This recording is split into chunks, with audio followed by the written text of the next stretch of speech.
really echoing in this room. Thanks to those of you who are joining us in person, and I understand we have about 100 people joining us online. So welcome to an update, a town hall update on our Future Makers strategy, our update for the spring semester. You know, about 3.5 years ago, we started the conversation about the importance of Lehigh moving forward with a strategic planning exercise. We had not had a strategic plan in close to 15 years, and we started that effort by looking back at our prior plans and identifying tangible, substantive change that had emerged from them, and using that as the foundation for the planning that took place over the subsequent year. I say this all the time, but it's important to remember that when we went through that exercise, I promised this community that this would not be an exercise that simply resulted in a document that sat on the shelf. This would be a roadmap for decision-making that would guide our efforts and our investments for up to a decade to come. One of the things that the community, the Lehigh community did, and particularly those who were leading the effort did, something that I'm extraordinarily proud of, is that we were very open in public in discussing our goals and setting goals. We set high-level goals in the areas of research, education, and engagement with the community.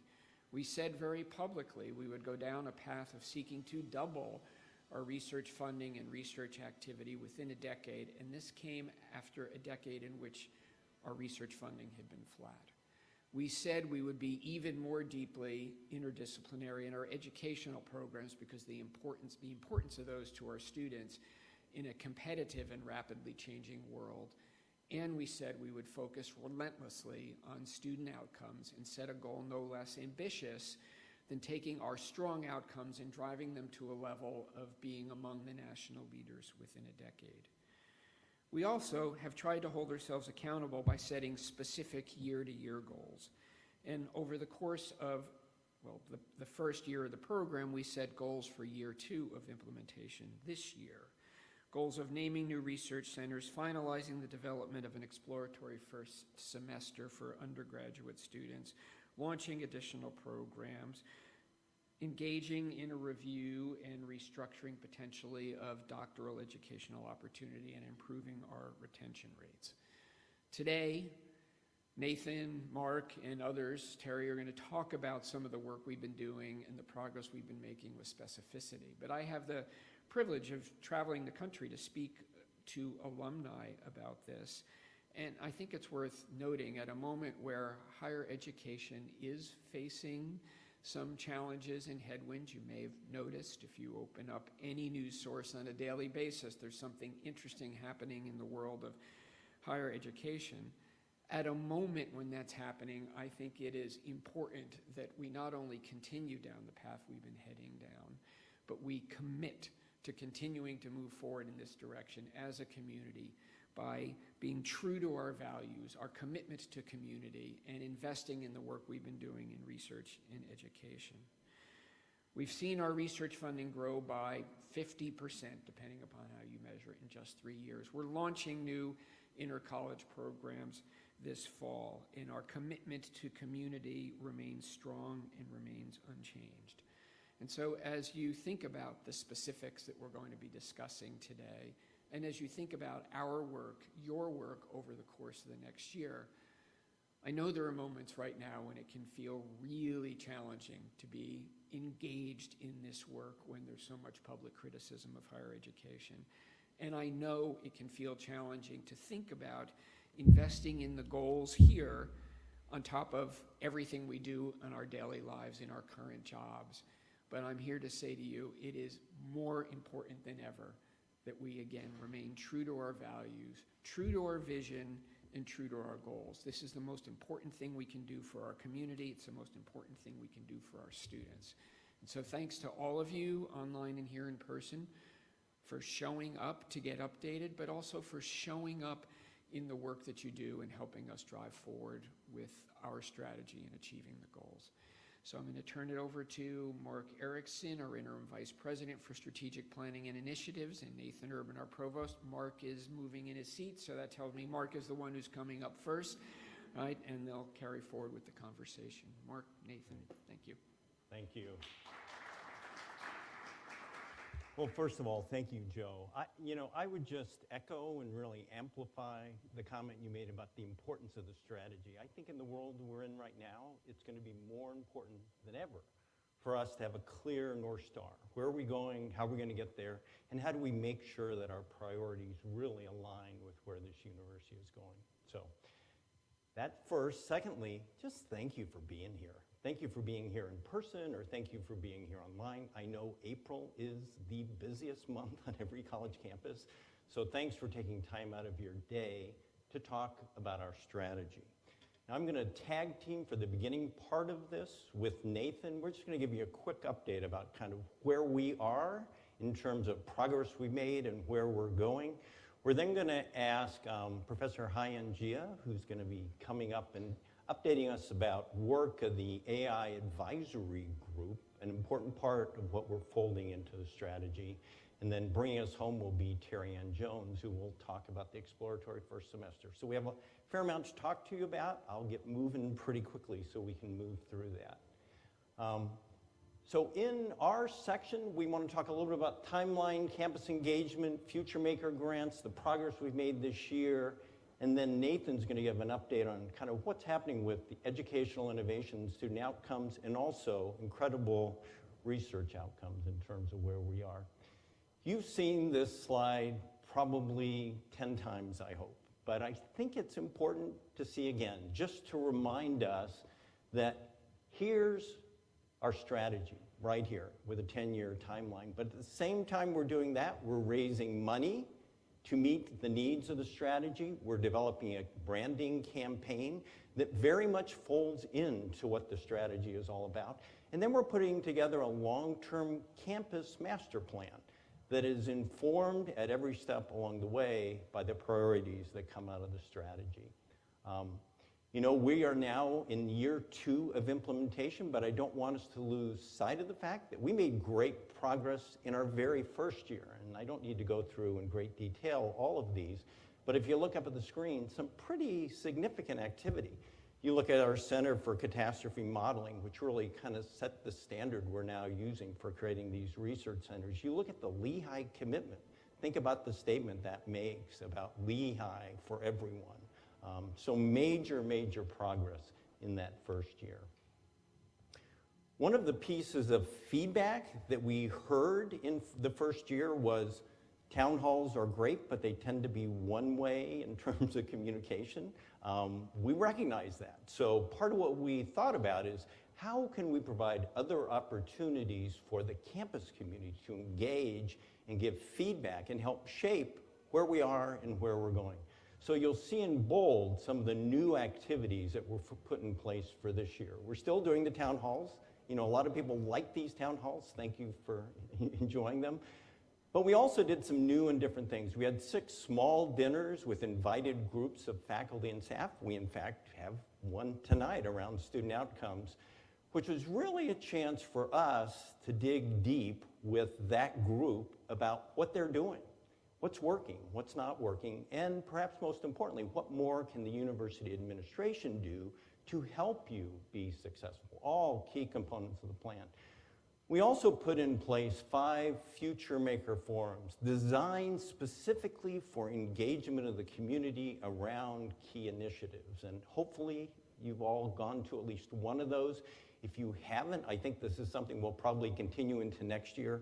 Please do come and get engaged. One of the things I will tell you is what you say and the feedback we get from you makes a difference. We're changing some of the things we're doing very specifically because of the feedback that we heard in those various settings.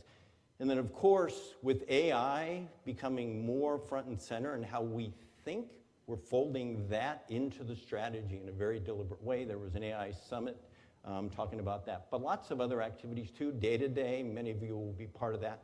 Incredibly important part of what we're doing moving forward. We also continue the tradition of having these Future Maker grants, which are all about incentivizing, encouraging members of this community to do things consistent with the strategy to move us forward. We had 2 different grants that we put out there, one related to Mountaintop, another related to graduate program development. I'm pleased to say we had 32 different applicants and great quality. A lot of them that didn't get funded, we're still trying to figure out how we're going to make those happen. So 5 are moving forward on the mountaintop end, and 3 in terms of graduate program development. And then there was a new Future Maker grant just announced earlier this month around educational innovation. So be thinking about that if you haven't. We also, at a much more granular level, have 50 specific action items spread across our 10 different initiatives that really are what we're describing as our roadmap. And Nathan and I meet, monthly with the initiative leads and track the progress we're making. And what I would tell you is we're making great progress. There's a link here. I'm not going to link out to it because I'm not so sure I'll get back. But if anybody's interested in that link, I'll send it to you. You can see the detail and the kinds of things that are happening that I'm incredibly proud about.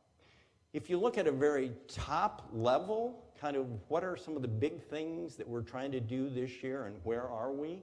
You look at naming 2 new research centers. In a minute, you're going to hear directly from Nathan about those 2 centers, but CDAT and ACES were both selected as our new URCs, so we're excited about that. We received approval and go-ahead from the Faculty Senate. You'll be hearing about it later today as well for a 3-year pilot about the exploratory first semester. There's a lot of energy and excitement about that.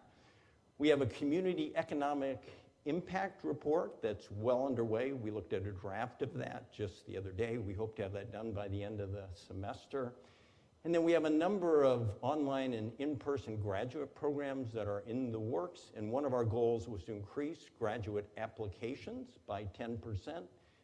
As you'll see here, our grad apps are actually up 58%. Our deposits are up 85%. I'm told to be cautious because a number of those are international students. I don't need to say more. But at least we're encouraged by what those numbers look like. And then 3 of the Future Maker grants that were funded to help develop new graduate programs are in AI, biotech, and biomed. And the Aerospace Science Systems program is moving forward and should begin this fall. And then we have a specific career training track for doctoral students. We have a white paper that's been developed. That's moving a little more slowly, but we've got some good ideas to really move us to the next stage. And then last but not least, when we look at metrics, I think one piece of very good news is that the retention of students from first to second semester for our first-year students was up by a little bit more than 1 percentage point. Our goal for this year is to have that be true for this, the entire year, and we're well on track for making that happen.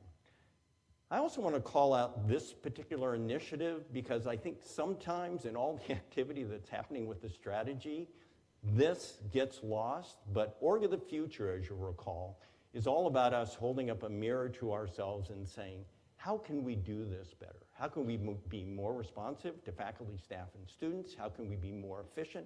How can we break down silos? How can we do all those things that will make us better? And this is an example of some of the major undertakings that have happened just this year. If you're part of the budgeting process, you know that we have Raptor put in place. You know that you probably don't have a phone on your desk anymore. We're using Zoom instead. Mobile credentialing will debut this fall, I think, with our incoming class, where suddenly your phone can do everything you need, from unlocking your door to buying your tickets or pretty much anything else. So a number of other great activities that are part of this, and kudos to this group for the great work that they're doing. AI, as I said before, is now folded into the strategy. I think we know this is one of the major changes that is happening not just in higher ed, but across the world. So it's important to us. We had a dinner around AI. We had the AI Summit. There's this AI Advisory Committee that we'll be hearing about. And then the College of Business, to their credit, put together an AI initiative that's really doing some exciting work as well. And last, in the part that I'm talking to you about, I would encourage you to go to our website. I think the president talked about the fact that we're very transparent about what's happening with this strategy, and that includes our metrics. So all of our high-level metrics you can find right there on the website. Go look at those to see the progress that we're making. And with that, I'll turn it over to my colleague, Nathan. Thanks, Mark. Educational innovation is one of the initiatives, and educational innovation has really been focused on being something that's in the service of producing better student outcomes. I want to just tell one story about a particular effort focused within the math department to try and look at ways in which we can do some things that are innovative which produce better student outcomes. So the starting point for this is that we looked a little over a year ago at the rates at which students across classes were getting grades of D, F, or W. This is a lot of work from Jenny Anderson's shop, the Office of Institutional Data, to really begin to look at this in a systematic way. One of the things we observed is that there were some classes where historically, year after year, students were struggling. In particular, there was a set of math classes, early stage calculus courses, where this was occurring. We looked at this and said, this is actually an impediment to students making progress in many cases. This is a barrier for students who are interested in STEM disciplines or students who are interested in business. The fact that we are having, in some cases, DFW rates of 20 and 30% or higher in particular classes. So how can we look for ways to enhance learning, in some cases perhaps enhance advising, so that students are in the right class and students are learning what they need to learn when they're in these classes so that they can make academic progress sufficient so that they can move on with the rest of their life and their career. So we were looking at interventions that might be helpful in this regard. Had some great conversations with the math department. They've really embraced this in a very important way. The one kind of intervention that we looked at, because it was strongly evidence-based, there are tens of thousands of students who have been subject to this intervention at other institutions, is what's known as a belonging intervention. I'm not going to sort of talk in great detail about it, but it's really about 30 minutes of time spent at the beginning of a class in which students are instructed to go through a series of steps where they talk about what they're worried about in this class. They talk about what their concerns are. They talk about the degree to which they might feel like perhaps a bit of imposter syndrome about this class. They're also stories are shared with them from previous students in the class who had some of these same concerns. And then those students also, not the students themselves, but there's language from those students to talk about what they did when they experienced difficulty in those classes, and the fact that they were able, in many cases, to overcome those difficulties and achieve a level of performance, a level of learning that allowed them to be successful in that class. Seems pretty straightforward. It's been shown, again, based on data at other institutions, that this has a very significant impact on student performance in those classes, on DFW rates and on student grades. So we looked at this as something that we could do at relatively large scale to improve student learning by incorporating this innovative approach. And again, the math department was completely on board with doing this. Megan Cream, in particular, led that effort from within the math department. So this is a caveat from the math department. This was not a randomized control trial. And so there are potentially some other interpretations of the data, but I'll show you what I think are some pretty compelling data. Compared to the three previous semesters, students who were in classes that involved this belonging intervention saw an increase in course grades, a decrease in DFW rates, again, the disclaimer from the math department. But here's one small bit of the data. I'll show two things. This is the DFW rate in these classes in the control group, divided up in this case between Pell and non-Pell students, because previous work has shown that these interventions are actually often more effective at students, lower income students, underrepresented students, other students who feel like they perhaps have more concerns about being in that classroom. But for both the Pell students and the non-Pell students, the intervention was associated with about a 50% reduction in DFW rates in these courses. So students are more successful in these courses. And if you look at GPAs of those students, they go up by about a half a GPA point, not quite half. Very meaningful difference in terms of these metrics. This means that some of those students are now moving on to Calc 2 that otherwise would have to retake. This means that some students are have a grade which allows them to make progress down a degree path that they might not otherwise be able to do. So really important work that's been done. I will say the math department has been so bought into this that they have also incorporated other kinds of innovations, other kinds of interventions into their classroom, including just a much broader use of active learning within their classroom and much more systematic use.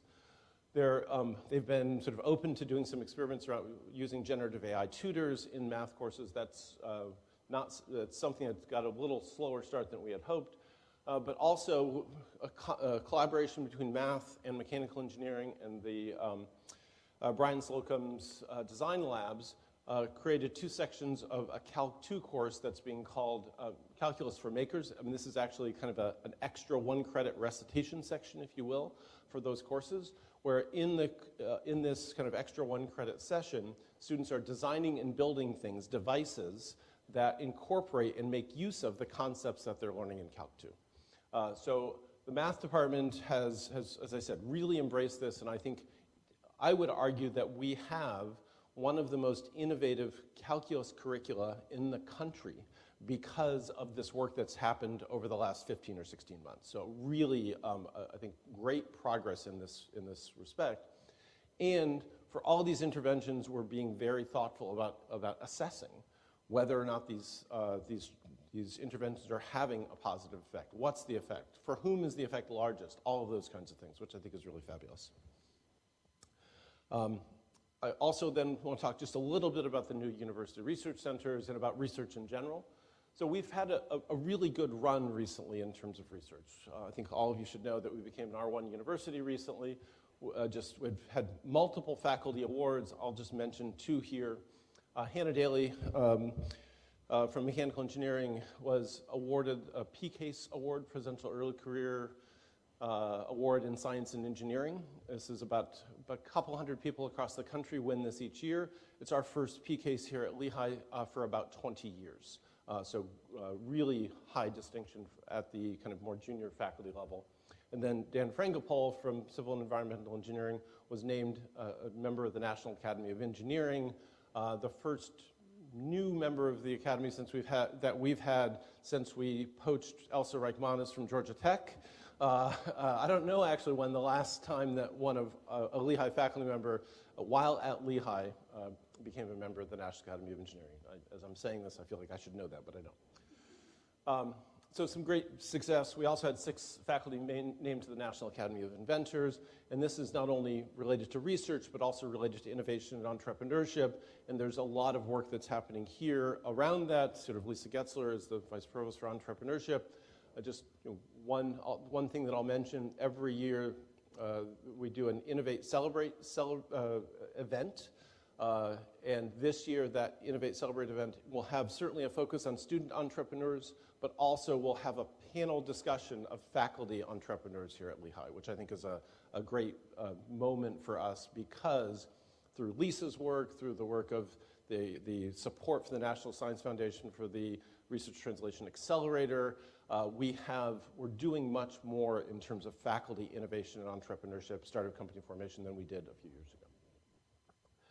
That has translated into and also been supported by increases in research funding. Joe mentioned these are the trajectories of our overall research expenditures in red and the funding that we receive from federal agencies in blue. The dotted lines there track what it would take to double in 10 years, which is the goal that we set out for ourselves.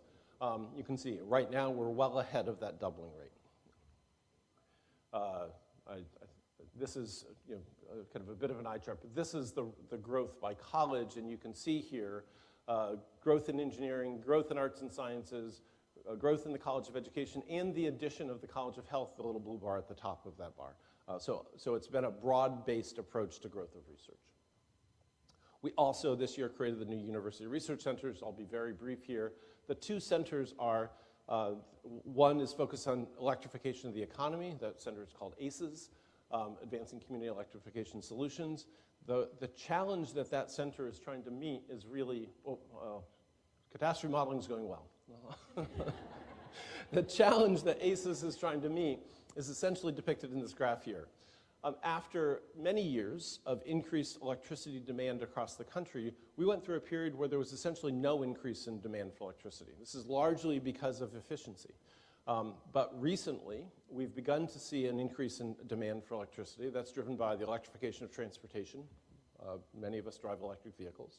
Electrification of buildings and building infrastructure, HVAC system, electrification of HVAC systems is something that is increasingly prominent. And then most recently, data centers, especially with the explosion in generative AI and the need for increased compute, that is actually significantly driving demand for electricity in this country today. And so ACES is posed to be able to address a whole set of problems, whether it's policy issues or technology issues or whether it's kind of social science issues associated with this increased demand for electricity. So that's, in a nutshell, what ACES is focused on. Shalini Kishore and Arindam Banerjee are the two director and co-director, associate director of ACES. So we're at the beginning of that process, but really excited about the work that they're going to be able to do. The second University Research Center that we named is the Community-Driven Assistive Technology Center, or CDAT. This is led by Vinod Nambudiri, and George DePaul from College of Education is the co-director. The rationale here is that we are seeing, with increased aging, with a whole variety of other factors, a much greater percentage of the population who identify today as having a disability. The number is about 25%. 1 in 4 Americans today identify as having a disability. This doesn't even incorporate things like the broader set of people who wouldn't identify as having a disability, but might identify, for example, as being neurodiverse. And I see Meg back there. So a shout out to the work that she's doing around that. Disability comes in lots of different forms, visible and invisible. There have been some areas that we're focused on because of the work that's happening here right now are disabilities related to mobility and also cognitive and sensory disabilities that might be experienced by individuals with ADHD or autism. And there's a whole set of challenges that individuals with disability face.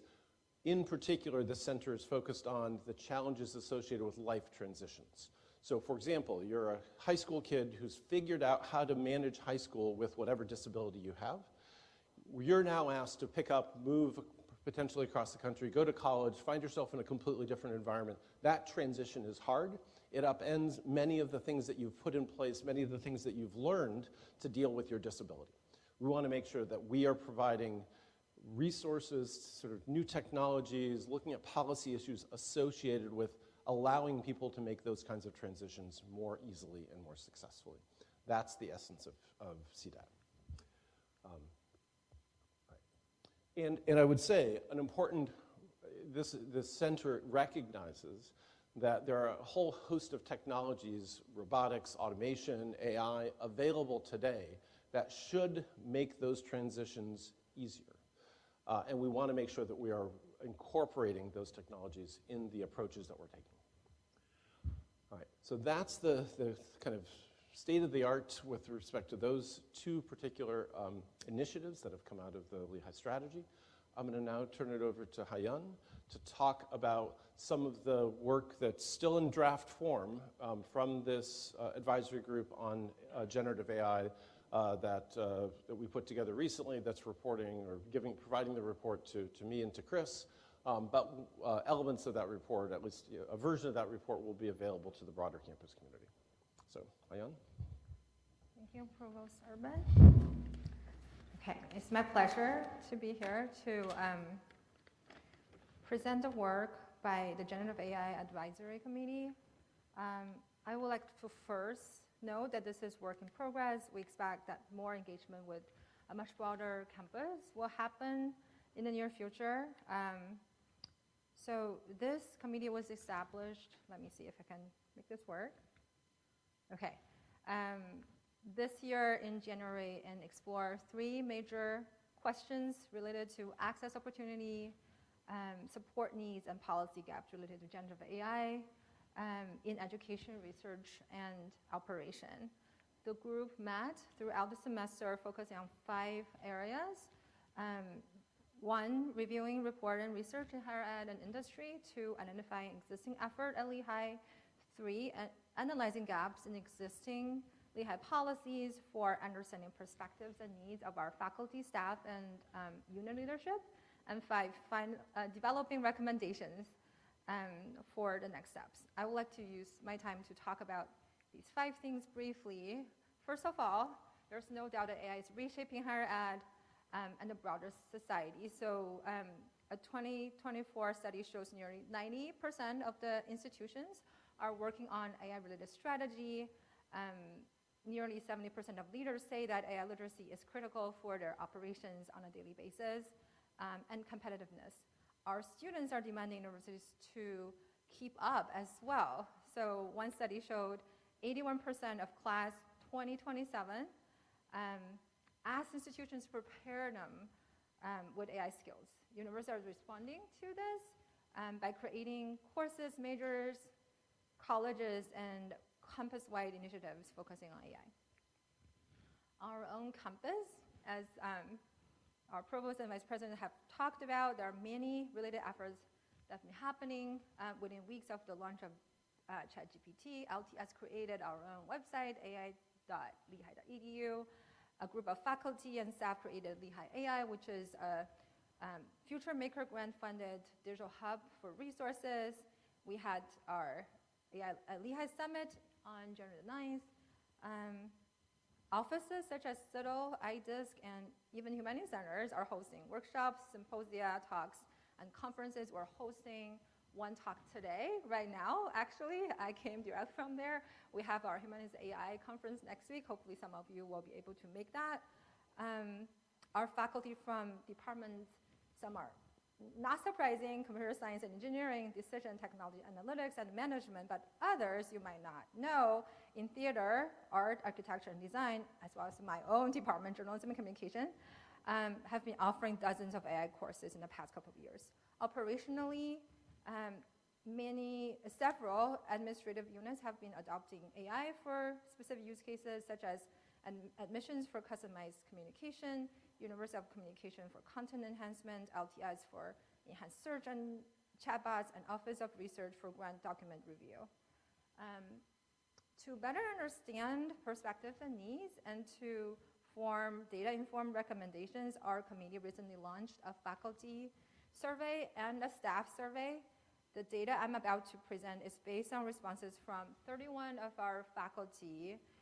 If we count tenure track, teaching faculty, and research faculty of all ranks, 25 if we include adjuncts and visiting scholars, and 31% of our staff members. I say this as a social scientist who do survey studies all the time. This is not bad response rate. The surveys show that nearly half of our faculty members, as well as staff members, use generative AI rather frequently. For educational purposes, faculty have integrated AI into teaching in many different ways. On top of this list, we have writing and editing, administrative automation, creating instructional content, and enhanced assessment design. They would make recommendations or requirements to their students for enhanced writing and research support, language and communication development. But they also indicated cases where they would not consider using generative AI, including agentic AI, which is complete automation of assessment and mentoring. They also expressed concerns about diminished critical thinking, problem-solving skills, plagiarism, and academic dishonesty, as well as accuracy of AI-generated content. For research purposes, our faculty most often use generative AI for literature review and summarization, grant proposal and manuscript writing support, and data analysis and interpretation. The most common non-use is artistic and creative works, as well as hypothesis generation and experimental design. Though current use of research is relatively limited compared to how it's being used in teaching and learning, our faculty expressed really high level of interest and curiosity to learn how to use generative AI for data processing and visualization, data analysis, and other purposes. In the survey, we'll also ask faculty about advancing Lehigh's competitiveness and fostering interdisciplinary collaboration. A majority of faculty, 70%, agree or strongly disagree that Lehigh should establish an institutional initiative or home to further develop AI research and education. In university operations, staff members report using generative AI predominantly for improved writing and editing, as well as communication and outreach. They are most hesitant about using AI for strengthened policy compliance, streamlining hiring or employee support, enhanced user support, and optimize resource management. Major concerns include loss of human connection, data privacy and security, accuracy and reliability of AI-generated content, ethical considerations and bias, and job displacement and automation. When asked whether Lehigh or their own unit are moving at the right pace in terms of AI adoption, opinions are quite split. The open-ended responses further provide diverse perspectives, among which we observe genuine enthusiasm and well-founded concern.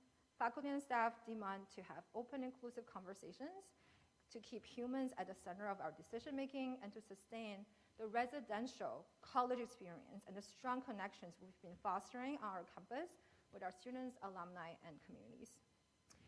Where do we go from here? A path forward, is this the right place? No, it's okay. A path forward starts from, let's see if the next, sorry. Okay, a path forward from an overarching goal is that we commit, both individually and as an institution, to the work of deepening our understanding of what AI is and conceptualizing what it should be. That is to say, all future decision-making should be aligned with and support our core values and the kind of educational experience, research capacity, and operational approaches we most highly value. We should promote and support broader adoption of AI tools where such tools make sense to us. And we should promote broader and deeper awareness of the socio-technological issues and limitations that may lead some to the purposeful non-use of AI. Members of our Lehigh community have and should continue to have nuanced views on how to succeed in a world where AI is always nearby. We should also conceptualize teaching and research about AI with ethical considerations, literacy about AI-generated misinformation, awareness of biases and environmental impact, and humanity at the front and center. Now I'm going to talk about some of our recommendations. Specifically, we would like to recommend department-led AI decision-making. Each department or academic unit should identify their own values and needs, develop clear AI guidance for teaching and learning, identify courses where AI education is essential, designate department-wide leadership roles in AI teaching and research, and consider becoming an AI innovator department for enhanced resources and faculty development. We propose that Lehigh should make an AI readiness promise to our students, that all students will leave Lehigh fully prepared to use AI effectively and ethically, and with career and professional development. Towards the goal of creating an institutional home for interdisciplinary AI research and education, Lehigh needs to identify and label AI-intensive courses, support creation of AI-focused courses, tracks, certificates, and programs, and eventually create an interdisciplinary academic hub. In administrative units, Lehigh should adopt a phased process to support priority administrative units such as admission, finance, research, HR, library, student affairs, investment office, and the registrar's office in strategic areas. To support this initiative, LTS will work on campus-wide infrastructure to maintain access and promote secure, cost-efficient AI tools, expand training and workshop, partner with academic and business units to evaluate enterprise AI solutions, and to monitor emerging needs and technology. Finally, it is recommended that Lehigh form a university-wide strategic direction with unit-level decisions. This will also require continuous review and assessment to provide guidance, policies, and communication. I would like to emphasize again that the Generative AI Advisory Committee is finalizing our recommendations and that we welcome questions, feedback, and suggestions. We hope our work helps identify key areas of high interest and direction that we can take, but ultimately we look to departments, programs, and each individual unit to develop their own thinking and approaches. Thank you.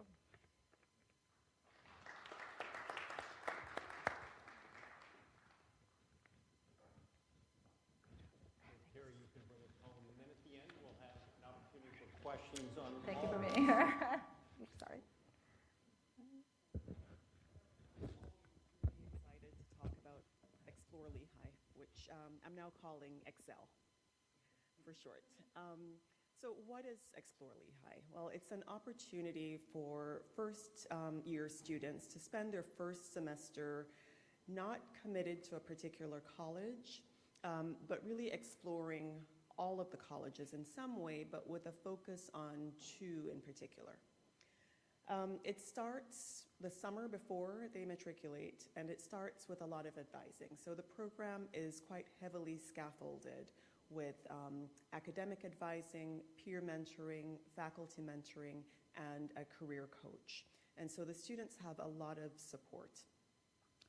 As far as the curriculum goes for the first semester, it's at the heart of it is a course that this fall Chris and I will be teaching that draws from the 4 undergraduate colleges. It is a truly interdisciplinary course. It is a course that focuses on community building by placing students in teams where they're focusing on problem-solving activities. And this allows them to engage with the various disciplines that they may be exposed to when they do commit to a college. And so they'll have a better sense of all the options that are there for them. In addition to the just go down the site here. In addition to this central course, the students will also be taking other courses that the typical first semester Lehigh student would take. A math course, a writing course. Of course, would have to sit with them to determine which is the most appropriate math course for this first semester. And there will be some students who are coming in with AP credit, so it will be very individual, very personalized for these students. And then they will have the option of taking 2 of the 4 foundational courses that are attached to the 4 colleges. And so they'll get a sampling of the different options that are available to them, but it's probably not likely that students will have the exact same level of interest in all 4 colleges. And so during the course of the summer with advising, we'll get a sense of where their interests lie, maybe through a process of elimination, help them to bring it down to really understanding better 2 of the college offerings. Now, I shared this information with admitted students on Saturday at one of the Yield events, and I was absolutely thrilled and even more excited than I already was because the room was full. It was standing room only.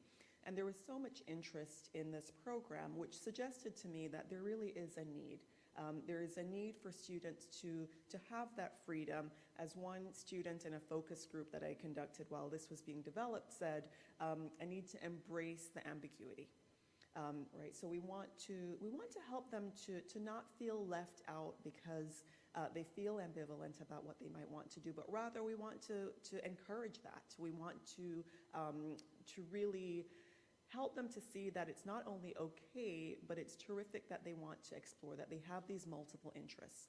And in talking with individual students and families at these events, I'm learning that there are students who have these vastly different interests that could produce something exciting, but they need that opportunity.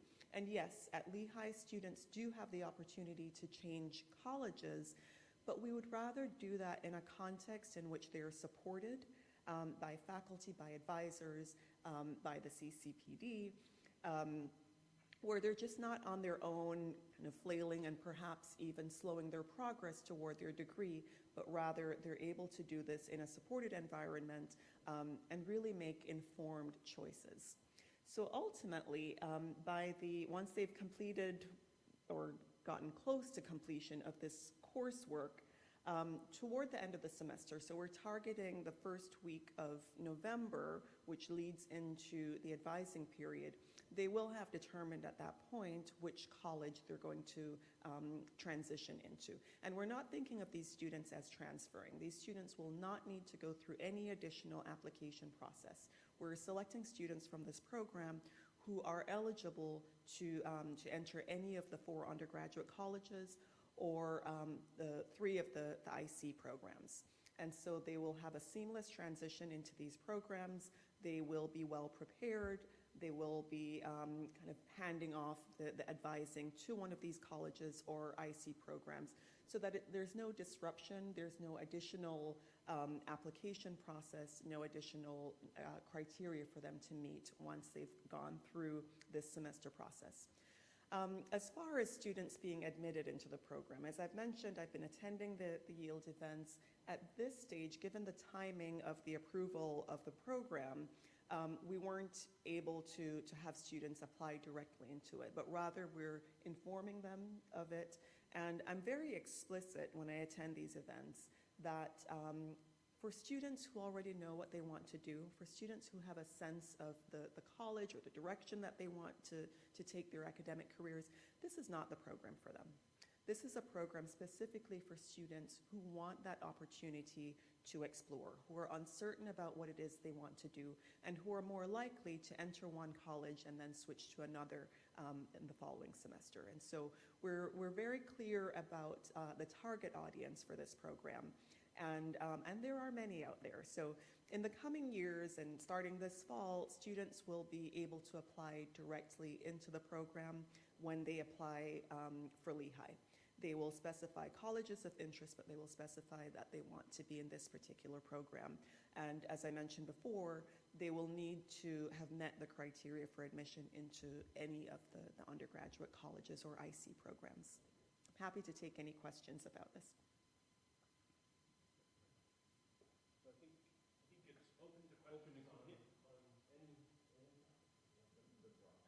Anything we talked about today? Well, we've covered a lot of ground, to say the least. Any questions for any of us, or about AI in terms of what we're doing? Yeah. Anyone online asking any questions back there? Oh, while we're waiting for questions, I could also add some of the interventions that we've had to insert to make this work. So at Lehigh, of course, courses are attached not only to colleges, but to specific departments. And so this very exciting interdisciplinary course that we're going to offer needed to fit somewhere. And so in working with the registrar's office, we've been able to create a new course code called IC, and this is for courses that don't fit into just one specific college. And so it's not unique to Explore Lehigh. It will be used by other interdisciplinary, inter-college offerings as well. So now that you've had more time to think about your questions, any questions? Comments? Or comments? Suggestions, yeah. I mean, I'm the guy that wakes up every day thinking about this strategy. I realize you probably all don't wake up every day thinking, but I hope you do think about the strategy pretty regularly. We talked at the beginning of the year about our mantras: no bystanders and no sophomore slump. You know, this is your strategy. This is our strategy. This is shaping the future of Lehigh, our faculty, staff, and perhaps most importantly, our students. So don't be shy. If you've got thoughts, if you have ideas, come talk to me, talk to any of us. We are all ears in terms of listening.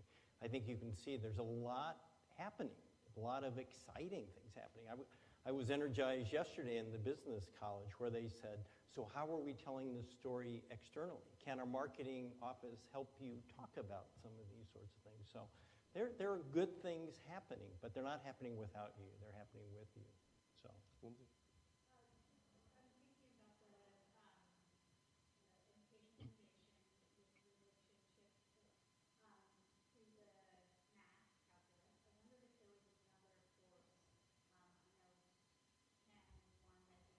And they've had similar experiences. So I'm curious how you might apply that learning and that belonging intervention intervention to other courses? Yeah, it's a great question. I mean, one of the beautiful things about this particular intervention is it's a relatively lightweight thing. I mean, it literally is about 30 minutes of student time. You can train TAs to do this intervention. And so there are some discussions as to where else it should be applied, looking at large courses, especially large courses with high DFW rates. No decisions have been made, but really looking at what we have been able to do, what really the math department has been able to do is pretty remarkable. And there's been expressions of interest from another couple of departments and around particular courses. If you look just at the high DFW rate courses, that would be a good place to start.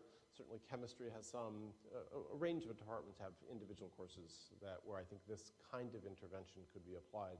I would say it has, I mentioned we borrowed this from others. It's been mostly applied in introductory courses and mostly in introductory STEM courses. That's where the data show the impact that it has had. But so work in progress.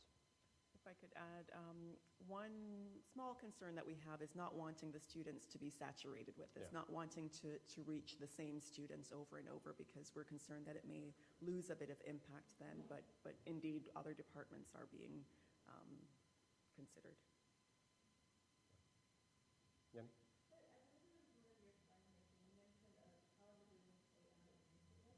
Can you expand? Sorry. You had mentioned the College of Business AI initiative. Can you expand a little bit on that? Because I'm not familiar with it. Sure. So this fall, the College of Business, and so if there's anyone here who knows more about this than I do, feel free to interject. But the College of Business decided to have as part of they've done for a number of years something that they call the Year of Learning, where they try to incorporate certain topics into many courses. And so this year, the focus is AI. And so there has been an attempt to incorporate AI into, or especially generative AI, into a range of courses in terms of a topic or a point of discussion or an assignment. And they appointed someone, blocking his last name, Barak, who's a teaching professor, as I think they call him their AI coordinator for the college. And he is helping incorporate AI-related assignments or information, content into courses across the curriculum. And if there's anybody from business who knows more, okay. Any other questions? Anyone online there? Going once, going twice? Well, once again, just closing, I would say thanks for being here. Thanks for being engaged. Encourage your colleagues to be engaged as well. This is your strategy, as we said before. So thanks so much, and now go enjoy the sunshine, right?